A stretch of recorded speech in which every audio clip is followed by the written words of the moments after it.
ગળધરાથી જે ખોડિયારમાં માટેલ ગયા, જે ગળધરાથી ભાવનગરના બોલે બંધાય, ભાવનગરના ધણીના બોલે બંધાય, માતાજી ભાવેલા પધાર્યા. એ ગળધરાના ગુને તો માં ખોડિયારમાં હાજરા હજુર છે. અત્યારે તમે જાઓ તો એ ખોડિયાર માના પારે હજારો માનવીઓ માના શરણે આવે, માના પારે મેળો ભરાય.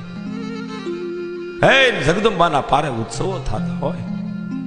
પછી રાજપરા જો, માટેલ જો કે નાગ ધણી બાજા અયાવેશ જાઓ, બધે માં ખોડિયાર હાજરા હજુર બેઠા છે. જ્યાં માના અખંડ દીવા બળે છે, જ્યાં માના ધૂપ ધમે ધમે છે, હજારો માનવીઓની મનોકામના માં પૂરી કરે છે. માના પારે કોઈ દડતા આવે, કોઈ હાલતા આવે, કોઈ આલોટતા આવે.